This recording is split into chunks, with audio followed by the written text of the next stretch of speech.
Today, we're talking all about loving yourself. Good fellow fly guys, you know who it is, the cat in the hat, your resident fly guy, your chief architect, Michelangelo of StarArchitects.com, here to help you redesign your frame of mind when it comes to this social thing and the Social Intelligence Saturday.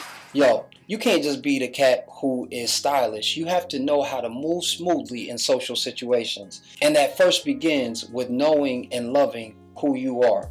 So before we even start that conversation, if this is your first time here, welcome. Yo, I'm so thankful that you took the time to redesign your frame of mind when it comes to the social thing. I know that you're going to get something out of this conversation. And if you find the information beneficial, go ahead and hit that subscribe button. I would love to be a character within your personal development story. If you've already subscribed, I appreciate you too. Now all you have to do is hit that notification bell, and now you'll be notified anytime new content comes out. So why did I want to have this conversation about loving yourself? Well, part of it was because over the last 3 or 4 years, I haven't really been loving myself. And so I've been fighting and clawing to get back to a space of happiness, of joy, and really loving the person that I am. And the second reason was because a lot of men just are afraid to have conversations about their own personal well-being. Now, we're always so focused on being strong and doing all these other things physically, but very rarely are we talking about our mental health, about our emotional well-being. And so it's important for us to get back to loving who we are so that it then is in alignment with our physical strength, that we are now mentally strong, able to persevere so that we do the necessary work and we have the necessary energy to accomplish our dreams. With that being said, just a quick story how I kind of got to this space. When I first moved to New York, I was excited. I was the cheesing dude on the train. And New York was filled with all types of trials and tribulations. But when I was in New York, I felt like a kid. And I mean that in this sense. When you were a kid, there was really no sense of a bad day. You may have had a bad moment where you skinned your knee, and then after that, your mom would come put a band-aid on your boo-boo, would kiss it, and you would be right back outside playing with your friends. So there was nothing that ended up being a bad day. And that's how I kind of felt in New York. Like, I may have had bad moments, but the day was always dope. And because of that, I began to really, what I always say is fall in love with myself. And this wasn't in an arrogant, cocky way of saying that I'm better than anybody. It was really just about me loving the person that I was. And because of that, I started getting access to being featured in books. I got featured on blogs and on digital magazines and all these other different types of things. And it was a joyous occasion. And then I had a roadblock. And instead of trying to push through that roadblock and get better and learn more, I ran and I relocated down here to Atlanta. Now, a lot of friends have said, well, Mike, why don't you just move back to New York where you were finding fulfillment? And that may be a possibility in the future, but right now I know that the universe is trying to teach me a lesson to stay focused, to stay the course, and to stay true to who I am and to love the person that I am on a daily basis becoming. Now that I've had to accept that, it's been an ongoing fight for the last 3 or 4 years to really get back to happiness internally. Because no matter where I go, no matter what I'm doing, if I'm not happy inside first, I'm never going to find happiness outside of any other place. And that means that I have to get back to loving me. So I don't know if you guys are in this space, but I do know that there are potentially 1 or 2 people who've had this feeling or may have this feeling now.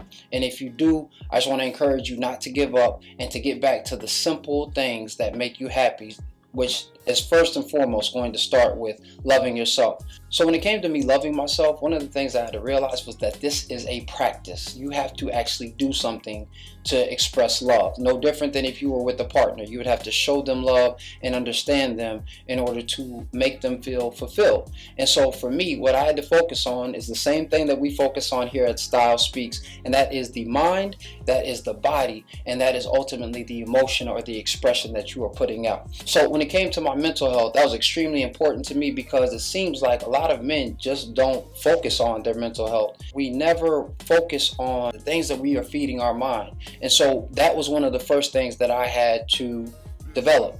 And so what I've been doing for the last 3 or 4 months has been waking up every morning and doing these 3 things. The first thing that I do is I write. I do a stream of consciousness. So that is going to be 3 pages of whatever's on my mind, whatever I woke up to, whether it's something good or something bad. Maybe it's a bad dream or an idea that I may have had. But I write with no distractions for either an hour or up to 3 pages. Now, my pages are much smaller. They're college ruled. And so it does take me about an hour to write out those 3 pages. But once I'm done, I feel a whole lot better. And I feel like there's nothing on my mind and I can really get started with my day. The second thing that I do is I listen to a lot of motivational conversation, whether it's Les Brown, whether it is Tony Robbins sometimes, or Gary Vee, or my favorite, E.T. the hip hop preacher. All these different types of people feed my energy, and because they remind me that number one, it's not going to be easy. Number two, that I can't quit. And number three, that I'm capable of accomplishing my goals. Another thing that I do is I watch things that speak to the grand nature of humanity, whether it's a great show like Impact Theory or a TED Talk. All these different types of things fuel my curiosity and they fuel my need to learn, because I know that that is something that fills me up. The last thing that I often do is I affirm my attitude, and that's simply by giving myself personal affirmations. And I always lead in the morning with I am. So I say that I am a best-selling author. I say that I am a world-renowned orator and educator, that I'm an international jet setter, and I'm a millionaire mogul. And the more that I say these things to myself, the more that I believe that they are not only possible, but that they are going to happen. Now, if this is something that you would like to do, one thing that I would recommend is that you do so in front of the mirror. And the reason being is because when we look at ourselves, we're actually recycling the energy to ourselves from ourselves. So we constantly keep on doing that. But the second thing that ends up happening is you actually see how you see yourself. So if it seems a little unbelievable for you to tell yourself all of these wonderful, brilliant, and grand things about yourself, then I would question how much you really do love yourself, and give yourself the opportunity to really cultivate and develop that self-love. So the second thing that I end up moving into is my physical well-being. And these are pretty straightforward things that you can do, and that hopefully some of you guys are already doing. The first is exercise. I spend about an hour exercising, whether that is just stretching and making sure that my muscles are limber, or working out, and you see the improvements, you see the developments, you see the strength, and that makes you feel much better. Not to mention the fact that men who actually work out are going to find themselves with more energy, they're going to be more creative, and they actually will have more virility. The second thing that I've started doing is eating better. So the way that I feed myself, I've learned, is actually going to feed the way that I'm going to think. So if I have a lot of junk food or things that are bad for me, that ends up making me sluggish, and I end up sitting on the couch just watching TV instead of doing something productive, and that ultimately will lead me into not wanting to work out in the morning the next day, or paying for it once I am working out. The last thing that I've been doing is meditating. A lot of guys don't think to meditate. Even though it has become a bit of a trend, a lot of guys still don't do that. And meditating is extremely beneficial for me. It quiets my mind.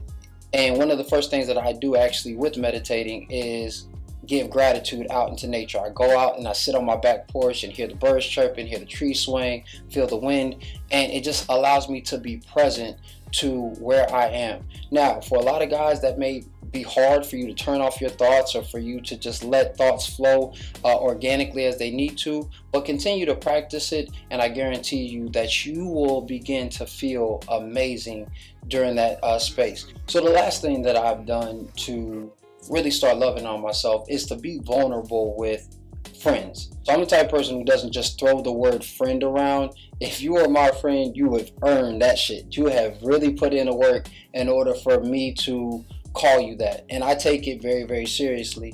And so because of that, my friends, I've learned to be vulnerable with, and just to say, yo, I'm in a messed up situation, or I'm not feeling the best, or I don't think that I'm capable of that.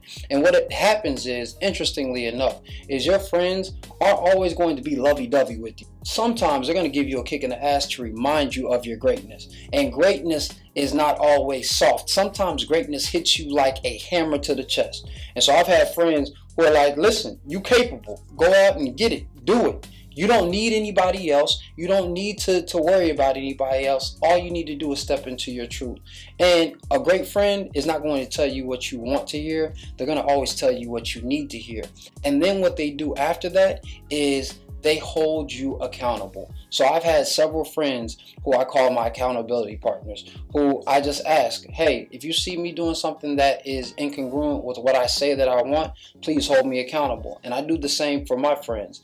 And what has happened is I've become much more intentional with what I say I'm going to deliver and what I want to deliver. And that's making me a better person. And it's reaffirming the fact that I am capable and helping me love myself a little bit more. The last thing that I've done, and I haven't done this as much, so I'm definitely going to start doing it more, is asking people about their experience with me. How am I showing up in their life? Am I a good friend? Am I a great listener? Am I a bad listener? What are certain things that I could work on, and how am I helping them become better? Because one of the things that somebody reminded me of is I'm only going to find success by helping somebody else get to their success. Once I realize that it's not just about me, that it's about those around me in my community, then I will have success simply by helping others find themselves. And what could be a better example of love than that?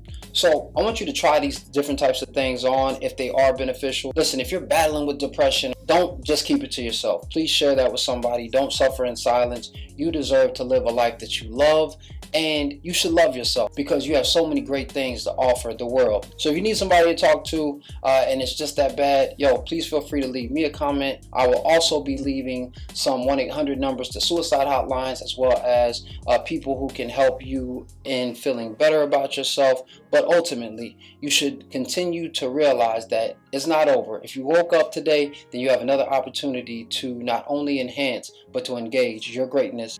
And I believe in you and your abilities. So go out there and get it. We are here every Monday through Saturday at 6:30 p.m. Don't forget to live, love, and create.